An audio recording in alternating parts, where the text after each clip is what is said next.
पत्रास कारण की प्रिय गोविंद काका, मी खूप लहान आहे. शब्द कदाचित अजूनही बाळबोध असतील, पण भावना मात्र मनाच्या खोल गाभाऱ्यातून आलेल्या आहे. म्हणूनच हे पत्र लिहिते आहे. निव्वळ शब्द नाहीत हे काका, तर माझ्या डोळ्यांनी पाहिलेलं, आई बाबांच्या बोलण्यात ऐकलेलं आणि मनाच्या कोपऱ्यात साठवलेलं तुमचं प्रतिबिंब आहे. गोविंद काका, तुमचं नाव घेताना घरात एक जिव्हाळ्याची शांतता पसरते. तुम्ही मंत्री आहात हे खरं, पण आमच्यासाठी तुम्ही घरातला एक विश्वासू माणूस आहात. कधी अभिमान, कधी आधार, तर कधी भक्कम सावली. आई सांगते, गोविंद गावडे बोलतो तेव्हा शब्द आग ओकतात, पण त्या आगीतही माणुसकी असते. तुमचं खरं बोलणं कधी अस्वस्थ करतं, कधी डोळे उघडतं, पण दरवेळी अंतर्मनाला हलवतं.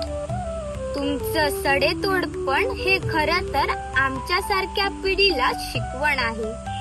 सत्ता म्हणजे झुकणं नाही, सत्यासाठी उभं राहणं. काका, तुम्ही जेव्हा तुरुंगात गेलात तेव्हा तुम्ही काही हरलात नाही. तुम्ही त्या क्षणी आमच्यासाठी लढणारा गोविंद झाला.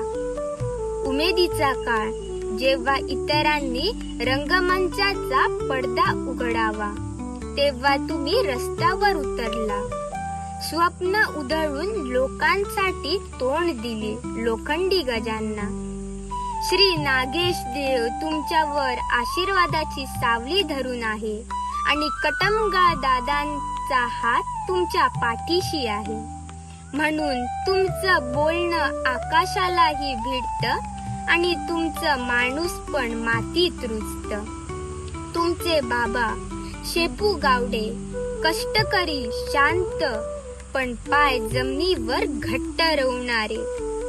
तुम्ही त्यांचं नाव मोठं केलं, पण त्यांची माती अंगावरून कधीच गाळीच नाही. खरं सांगू, तुमच्यात मी आजही त्या कुळागराच्या मातीत माखलेला गोविंद पाहते, जो मंत्रिमंडळात असूनही अजूनही बाभळीच्या झाडाखाली झोपतो.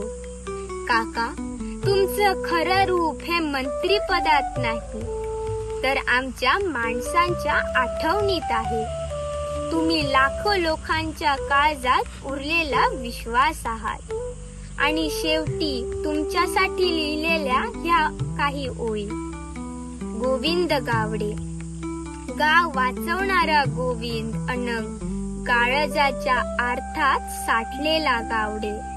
सत्ता ज्याला बदलत नाही, तर जो सत्तेला सजवतो माणसुकीच्या रंगाने, तो गोविंद. जिथे थरथरतात शब्द, तिथे धाडसाने उभा राहतो गावडे. नेता नाही तो, तर काळजाला समजवणारा आवाज आहे. फार मोठं कार्य केलं आहे त्यांनी, पण माणूस राहिला एवढंच मोठं. पाय मातीत, डोळे आभाळात, कोणालाही न डगमगता खरं बोलतो, खरं जागतो.